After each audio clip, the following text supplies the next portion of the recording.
All right, welcome everybody to Knox Makers. It is our Tuesday night show and share. Do we have any first-time visitors to Knox Makers tonight?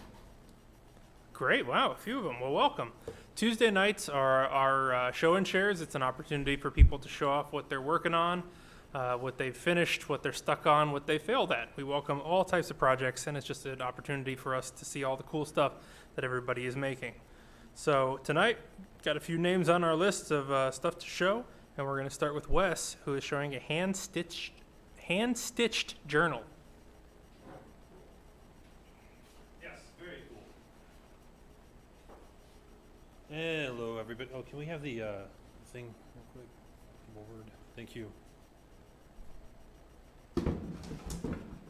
So as I described, hand-stitched journal, this is something that I've kind of been learning about and wanting to do for many months, and I kind of finally just pulled the trigger today on it and got all my tools together and decided to go ahead and work on it here. But as you can see, this journal is hand stitched using thread that's been dipped in like beeswax, and that way it allows you to kind of stick and not slide through the holes and stuff like that.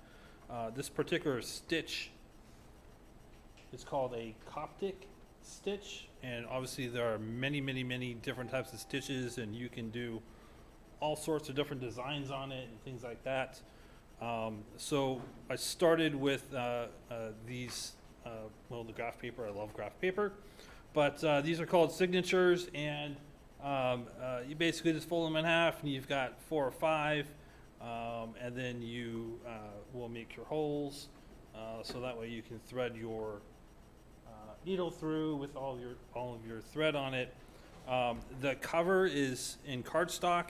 It is not something that I would want to do again. I need something tougher, because as you can see, there is some loose thread. You can also see where it got damaged down in there, a little tough. You can kind of see it on the sides, and that's just from pulling the thread through as you're sewing it on.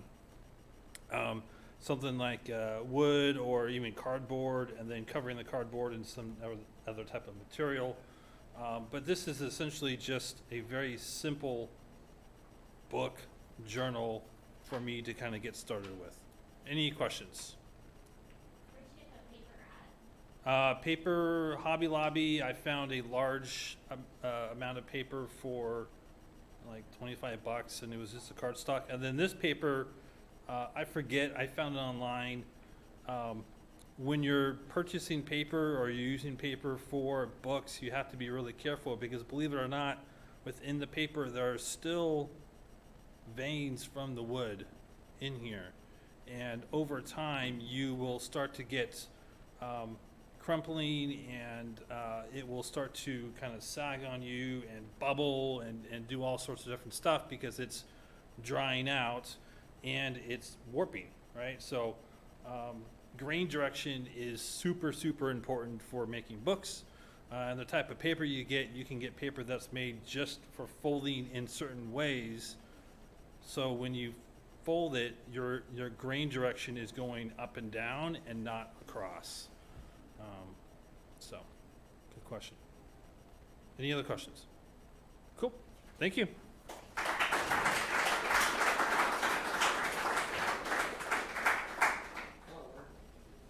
All right, continuing on with the book theme, we have Randy coming up next, who's going to talk about a new book.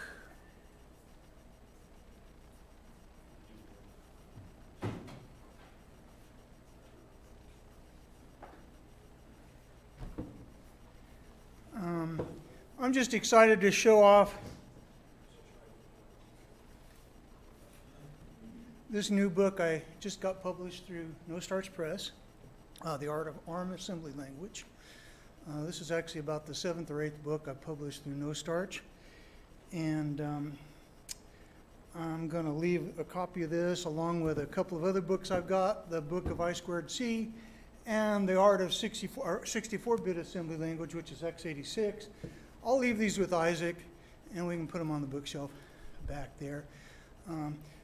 This book is for basically a second term or second class college level computer science major. It covers assembly language, obviously. It's not something an absolute beginner would want to start with at all. But if you've got experience with C or Java or something like that, assembly language is generally the next step to go into.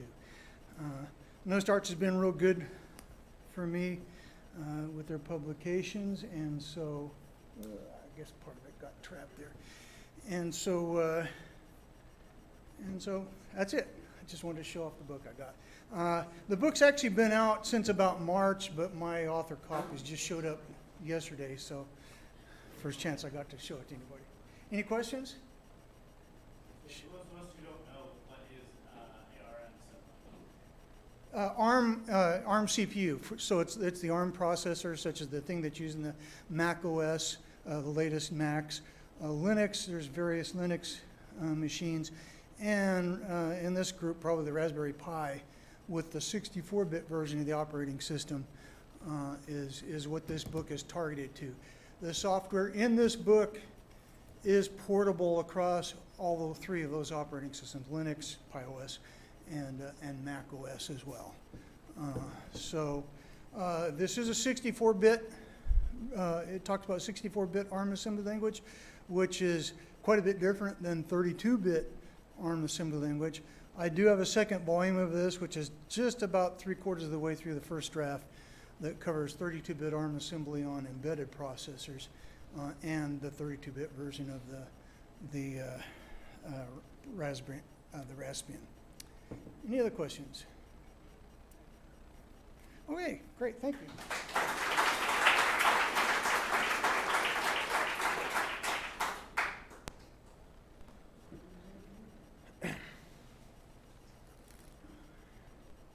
All right.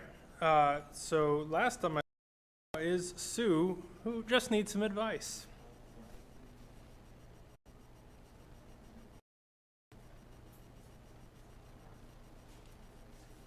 Well, I don't think what I'm showing needs to be right side or up or not. So what if we do that? Ta-da!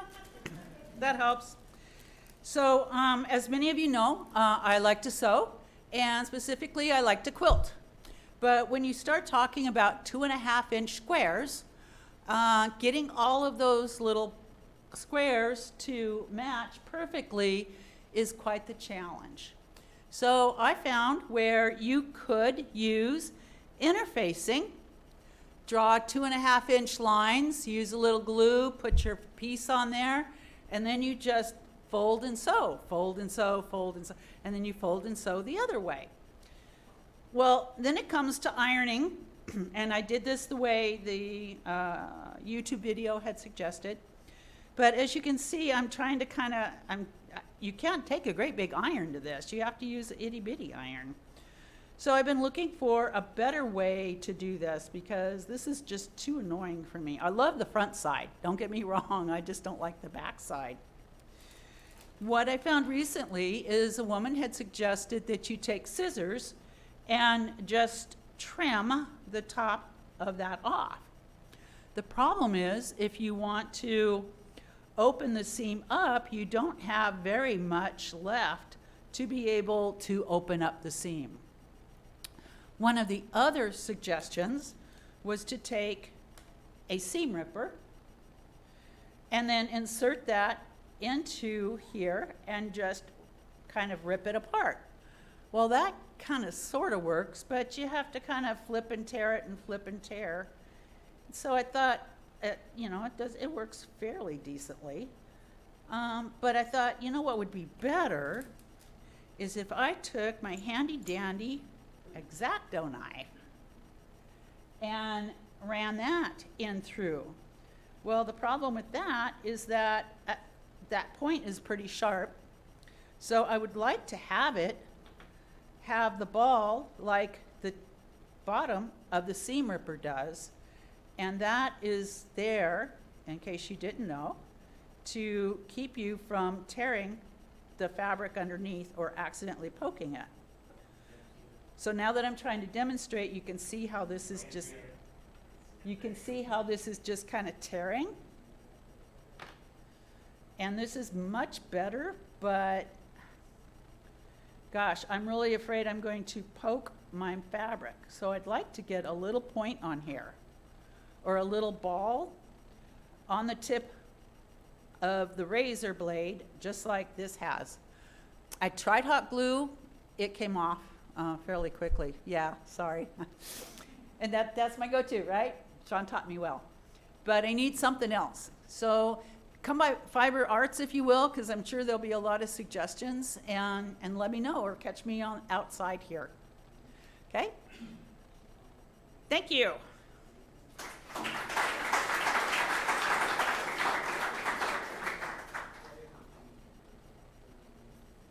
Okay. Is there anyone who has something to show that didn't make it onto the list? All right, we'll go you first. So Hank, go up first.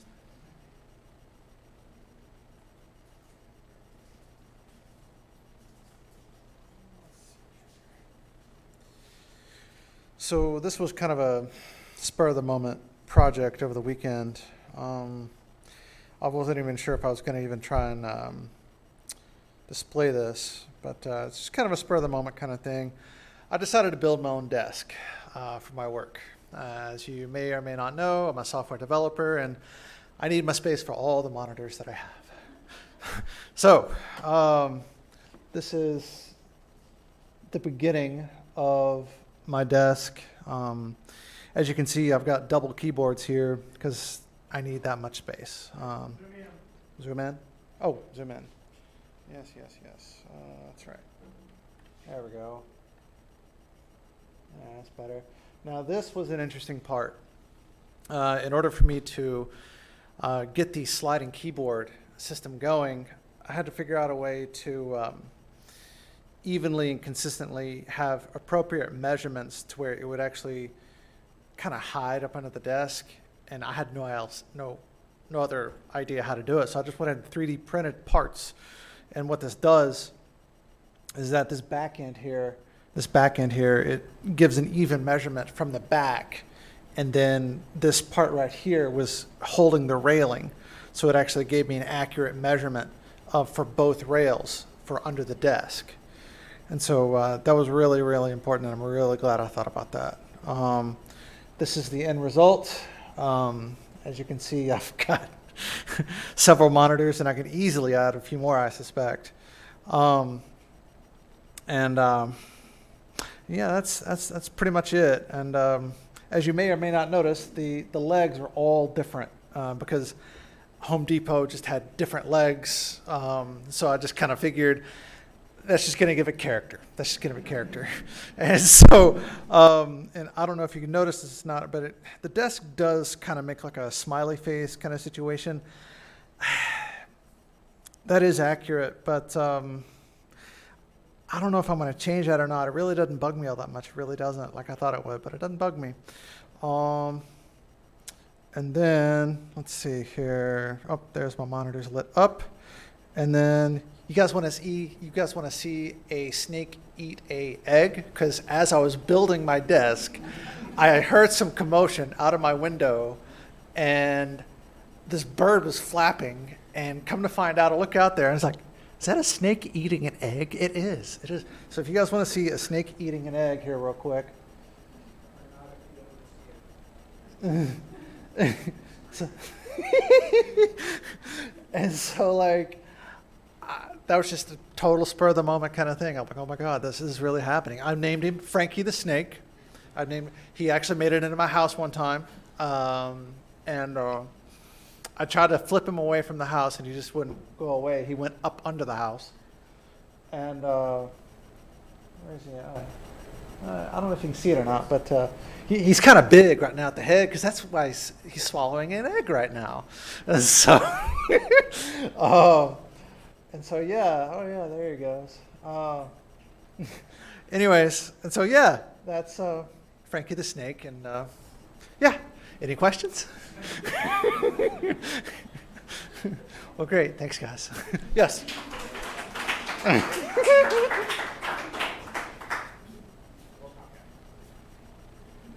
Alrighty then. Coming up next then, you had something to show?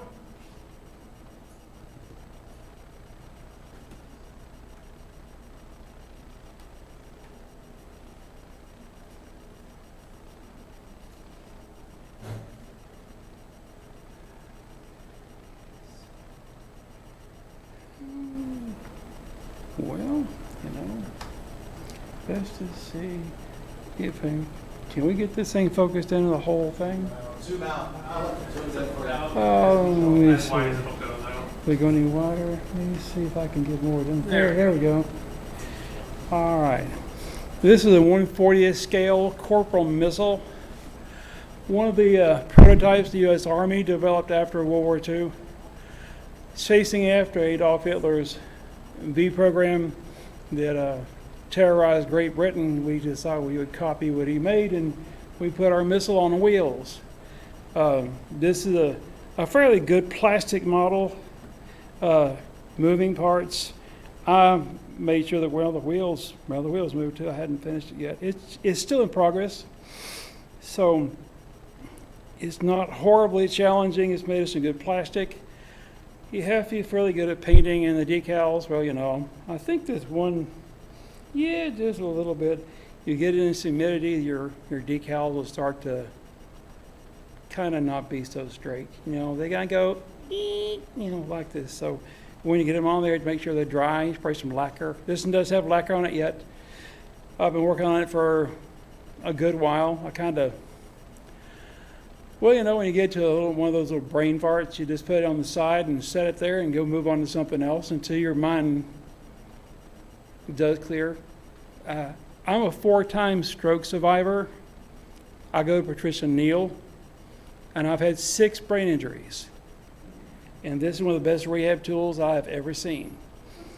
And I've been building for 15 years. And very glad to say I'm all there. So not bad, I don't think. I still play piano, and I can still sing, yes. When are you going to make this thing launch? I'll have to get another missile in the tube, but I think I can. ST's makes some really good rocket motors. Probably not make it out of plastic because the heat might be a little bit too much. I think Braun had a nice nozzle design to put in there. So this one actually, this thing does come off, by the way.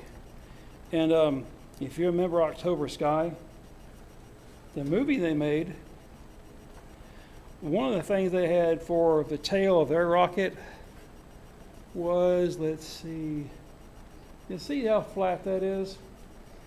It doesn't really have much of a way of a cone back there to focus the energy of the rocket fuel. These things were liquid fuel back in the day, test fired, I think 250 times, deployed to Europe, but none of them saw any combat conditions. This is a good learning thing for the Army to practice with. We went on to, I believe, the Sergeant missile, was that it? Sergeant missile and on up to several other ones. A really good developmental program to see what they can do with it. Adolf Hitler made a mess out of Great Britain with his unguided missiles. He's had a better guidance system than his. But we did launch quite a few, and it was a good place to start. So anyway, my name is Benjamin Martin. I'm a brand new newbie. I just signed up like a week and a half ago, 2 weeks. So I was here for your cookout, and it was a lot of fun.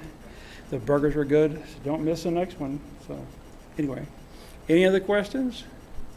Yes. The Corporal missile. Okay. Anybody else? Yes.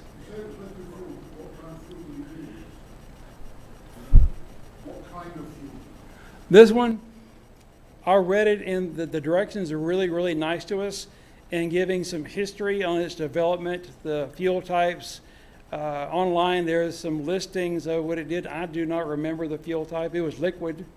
And I believe that's posed a problem a few times, being so volatile that it was. They didn't fuel it up until right before they launched it, so it took a long time to do. So I'm not exactly sure. It was a special mixture of fuel. It wasn't like regular gasoline or diesel. I just don't really remember. I read it, but I just can't remember it.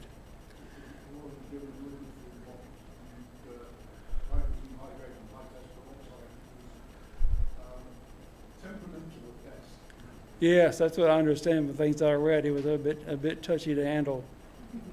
Anybody else? All right. Thank you very much.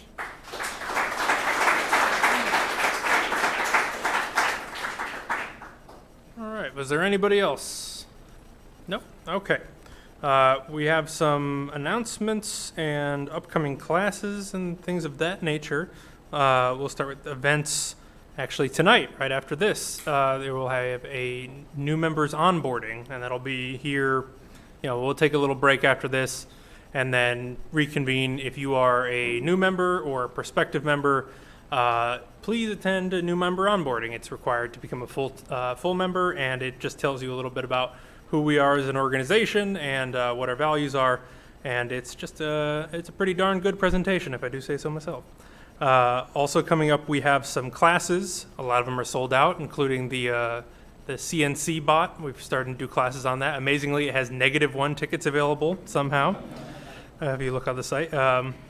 But we have tickets available still for the Quiltinator. If you want to learn how to use the long arm quilter, that is going to be the Saturday the 28th at 1 p.m. Tickets available for that.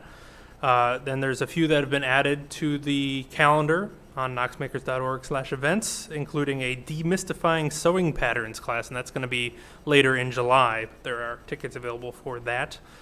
We have a board meeting coming up this weekend if you want to see how the maker sausage is made. That is at 4 p.m. You are more than welcome to tune in virtually if you'd like. And yeah, so that's the upcoming events. For announcements, we have started promoting our Maker Market coming up on Sunday, September 28th. No leak there. But that'll be from 12 noon to 5. And vendor applications are open, so if you want to sell your handmade goods, you can go on to market.knoxmakers.org, and now we're open to the public, and we posted on our Facebook page. It's coming to the rest of our socials, so if you're on any of our social media, please share it, and let's start getting people out and start generating some excitement, because it'll be coming up sooner than you think. With that, we're going to end tonight's presentation and open up the workshop. So thank you all for coming out, and if you want to attend new members onboarding, we'll start up here in just a few more minutes. Thank you.